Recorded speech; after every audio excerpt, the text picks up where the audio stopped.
Looking for an easy build home metal foundry? Need it affordable, capable of high temperatures, and sturdy enough not to fall apart with every use? I'm going to show you how. Hi YouTube, my name's Jeff and I'm the VogMan. Today I'm going to be building this stable, high temperature home metal foundry to work alongside my waste oil burner for melting and recycling various metals for other projects. Like so many others out there, I started off using Grant Thompson's mini metal foundry recipe, and whilst I still think it's a masterpiece, brilliant for short-term use, anyone wanting something a little more substantial should think more carefully. You can see mine here, made from Grant's 50-50 sand and plaster of Paris mix. The problem is it's just too weak, it crumbles and disintegrates too easily, and frankly I got fed up of repairing mine. Taking inspiration from my boy, I'm going to be using dedicated dense castable refractory mix that's capable of withstanding temperatures of 1700 degrees Celsius, that's about 3100 Fahrenheit. This should be much more solid and stable. If you want to build along with me, you'll need a couple of bags of this. Thankfully, if you shop around, it's quite affordable. For the structure of the foundry, you could use Grant's 2-bucket approach, or even my boy's plastic mould approach, but I'm going to recycle my old foundry. It was originally a second-hand vegetable oil container, and these tins are an excellent basis for this purpose. I've got a spare on hand and I'll be using both of them to add strength to this home foundry. Originally I took one of these vegoilguy containers, but it was much too tall, so I cut out a slim centre section and used both top and bottom to great success. Obviously it's important to check that the container you choose is going to be big enough to handle your crucibles. Again, I'm afraid Grant's crucible recipe didn't work for me, so I needed to purchase some, but thankfully I found these cheaply on eBay. Here I'm using the larger of my 2 crucibles to make sure I've got clearance. You'll need a good couple of inches of refractory at the bottom of the foundry, so take this into account when you're measuring up. Once you cut either end from these containers, they do lose a lot of strength, and they don't keep their shape very well. It occurred to me an ideal solution was to reattach the thick rim I'd previously cut away. Here is an older and now discarded lid, but I'm interested in the rim, which is much thicker and much more structural. The angle grinder made quick work of removing the thin top material, leaving the rim and sides intact. It was just then a matter of sliding this down over the bottom section. To do this I needed to cut a thin slot, again with the angle grinder.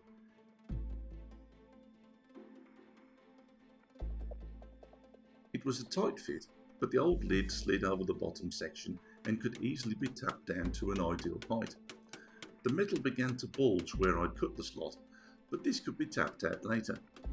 A scrap of wood helped me gauge the ideal height all around.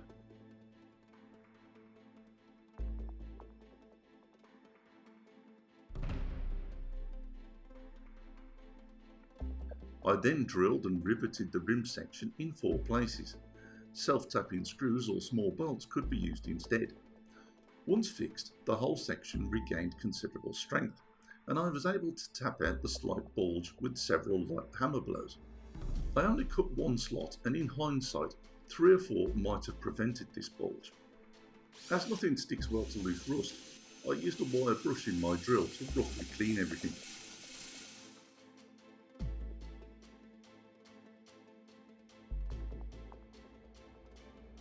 Looking around for something approximately 2 inches tall, I used a hole saw as a guide to mark a 2-inch high line around the inside of the container. This is the height of the refractory filling. As the foundry will be heavy, I plan to later add some casters for easy movement, so I bolted a simple plywood base to the container. Using a bolt means that I can always detach it later if I need to. Now I've already got a hole cut in my base. This is the inlet for the waste oil burner, the air supply, or in my case both. Grant's tutorial recommends using barbecue charcoal to fuel your foundry, and for your first few attempts at metal melting, that's a good idea. But charcoal is hard to control. I found as soon as the foundry was hot enough, the charcoal was all but burnt out. A gas or oil burner is a better way to go. the heat source is more controllable and much more dependable. If you haven't already built your burner, you should really do that first, so you know what size hole you need to cut. If you're looking to burn waste vegetable oil or motor oil, check out my waste oil burner design. This is a simple, low-tech, easy build design that generates plenty of heat using recycled materials. There are three important considerations you need to make when cutting your hole. Firstly, as I've already said, make sure your hole matches the diameter of your burner. Secondly, position the hole so that its bottom edge is around 3 inches above the bottom of the container. This will allow for the 2 inches of refractory and an inch clearance for the burner. Finally, don't cut straight onto the base. Ideally, you want your burner to enter at an angle to encourage the heat to flow around the edges of the foundry, evenly heating your crucible. Reflect this angle when you cut your hole. These containers aren't very thick, so a drill and a hole saw make easy work of this. A few weeks back, I made a new lid, but that was made using a mix of my own creation. Whilst this is holding up quite well, it was still cracking, and so I decided to empty out the content and fill it with proper high temperature refractory. It also struck me as a good idea to add a lower rim to this as well. The increased strength makes it really worthwhile, and as I've got a second container to hand, it just made sense. So the former lid was cleaned up and the base of the other container was sliced away with my angle grinder. Grant's crucible suggestion of an old fire extinguisher didn't work for me, but it did leave me with a nice steel tube, and I used this to line the hole in the lid. An old food tin would do just as well. Taking the freshly cut container bottom, I found the centre, marked it, and I drilled a pilot hole.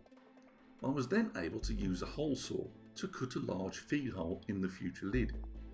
A little more work with a file took care of any nasty edges, and the tube slid in a treat.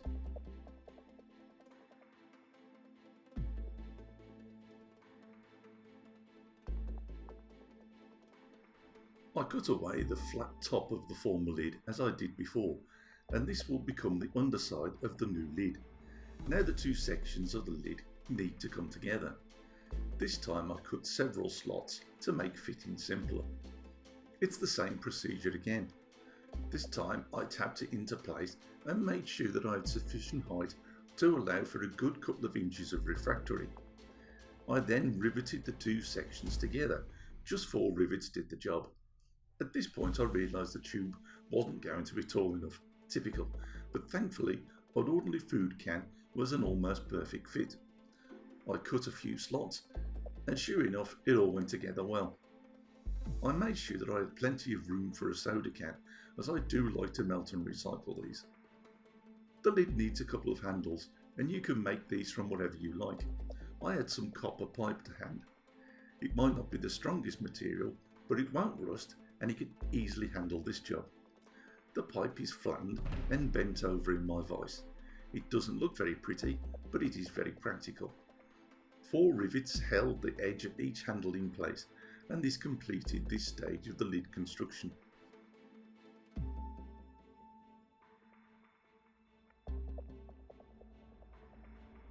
Now we come to the refractory. Now you will need a couple of bags for this project, and it isn't the cheapest material, but I found that just with a little bit of internet browsing I was able to find a good supplier and a very good price, so do shop around folks. Even so, I wanted to avoid waste, so I filled the base with the dry mix up to the marked 2-inch line.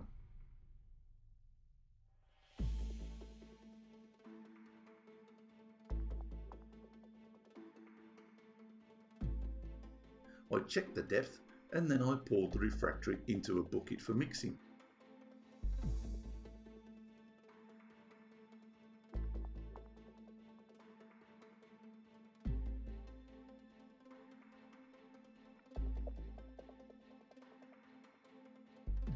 Add the water sparingly.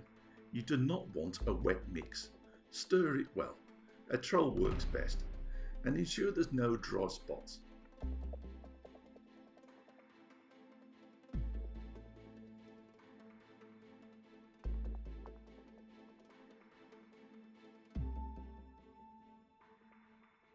The finished mix should compact well, but it should not be sodden.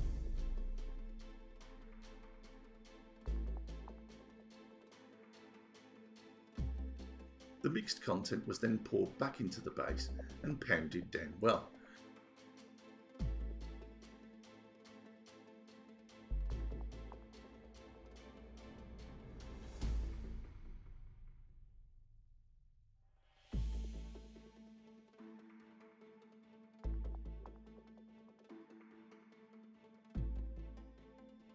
At this point, Coco, my Labrador, decided to supervise events. Pound it flat and level, making sure there's no air gaps. Then you're going to need to wait around 24 hours. The next morning the base was nice and hard.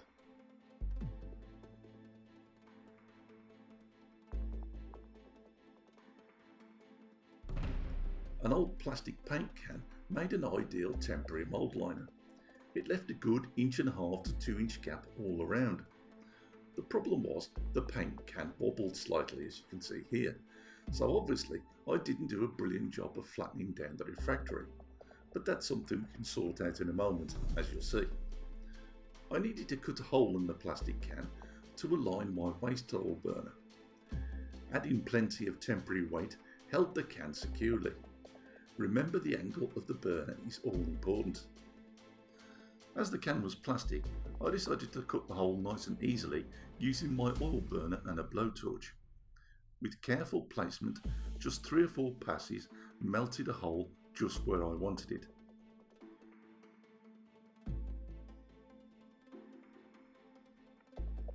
Remember the wobbly base? Well, our friend of plasticine, or Play-Doh, modelling clay, or whatever you want to call it, comes in really handy here. Rolled into thin sausage shapes and pressed around the outer rim of the paint tin, it can stop the wobble. I took a tiny amount of vegetable oil on a paper towel and rubbed this all over the tin. This should help as a releasing agent. You don't need much at all, you just want to create a sheen. I then wrapped cling film around the tip of the oil burner. I wrapped too thinly and my burner got stuck, so make sure you wrap several good layers. Inside my shed, I secured everything into place. The paint can rested snugly inside the base. The burner was pushed through this at just the right angle, and it was secured in place using a few clamps. You want to avoid any kind of movement, so clamping is really helpful. As you can see, the burner is sticking through at a nice angle. To avoid the refractory getting inside this, I packed plasticine around it. Don't push too hard or it will poke through the other side. The plasticine stops the paint from wobbling and the refractory from getting in, but the filling process could easily dislodge anything, so I added a few scoops of dry sand inside the paint can. Its weight held everything firmly. The lid was placed back on the can, and you'll see why in a moment. More plasticine was added to the rear of the burner to prevent any refractory from escaping. Now this is a wonderful tip from my foot boy again. An ordinary electric sander becomes a fabulous vibrating tool. I attached a piece of copper pipe to my electric sander using just a couple of ordinary screws, but I found that this wasn't enough. With use, the screws worked loose, so I added a couple of cable ties as well, and this seemed to do the trick. Mixing up the refractory again, this mix was a little wetter than the first time as it needs to move around, but still don't use too much water, only enough water so that the substance moves.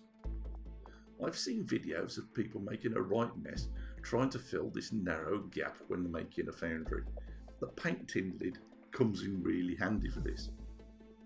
Using a bit of old board and a scraper, I was able to push the refractory down the slot. Hardly any mess was made. Pack the refractory down very well with a stick.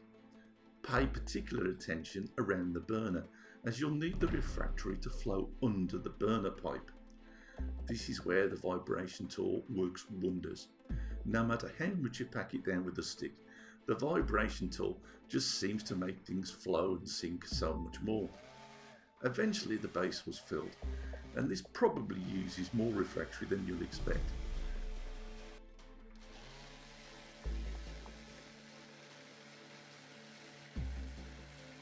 At this point, a scrap of wood made an excellent striking off tool and made everything nice and level.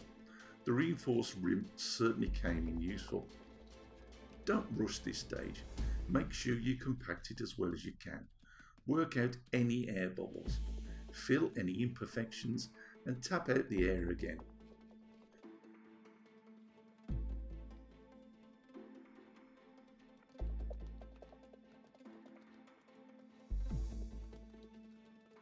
When you're happy, a light hand and a trowel make a nice job on the surface. See how the repeated beating and vibrating has drawn the moisture to the surface?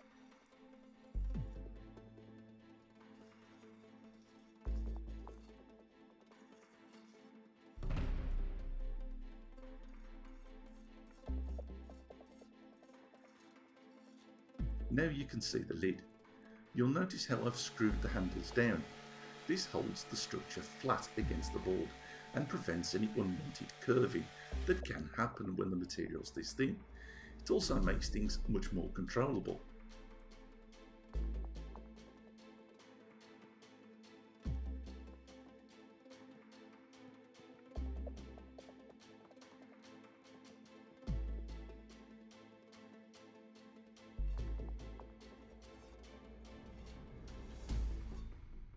And with the lid filled, that's it. All we can do now is wait for it to dry.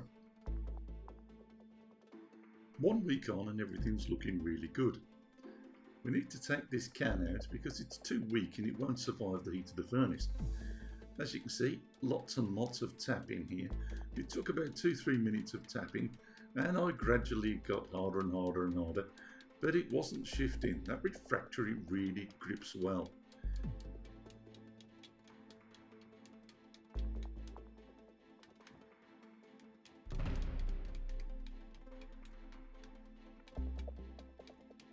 In the end, I had no choice but to grab a pair of pliers.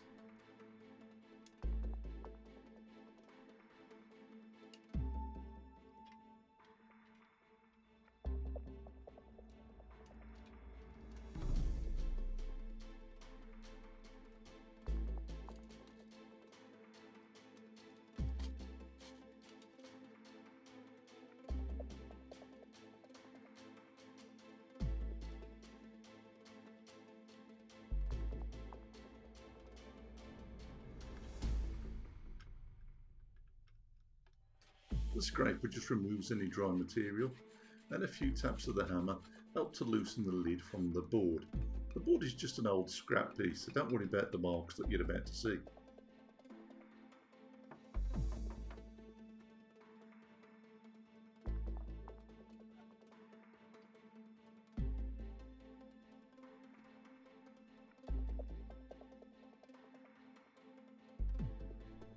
Now let's take a look at the base.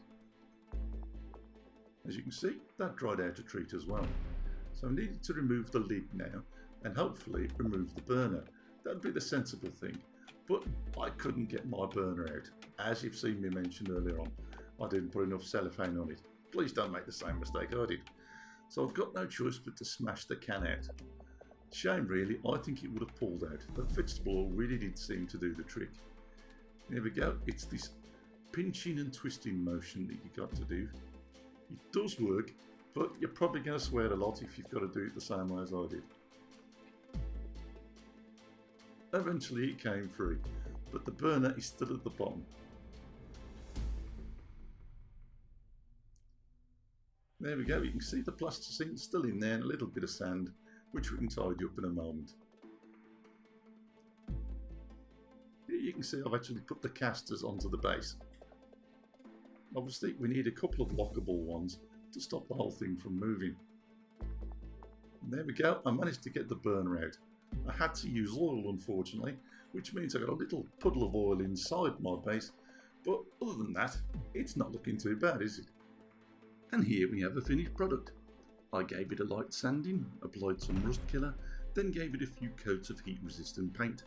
All that's needed now is to light a small fire inside it to help it dry out properly before introducing it to proper foundry heat. So I'm going to wrap things up there now, folks. I hope you'll agree with me that it's a nice easy build and you can expect good things from this designer foundry. If you've got any questions, do get in touch. If you enjoyed this video, please like it. If you didn't, then why not let me know why? I'm always eager to improve my videos. Your comments and questions are always welcomed and I really love to hear from you, so do drop me a message below. Please do check out my YouTube channel and of course my other videos. I've got about 40 videos out there now and I'm receiving some fantastic feedback and I'm seeing some real interest from subscribers. So thank you all for that, and if you haven't subscribed yet, then please do. If there's a subject you'd like me to make a video on, then let me know and I'll do my best to help. So that's it for now, folks. Thanks very much for watching.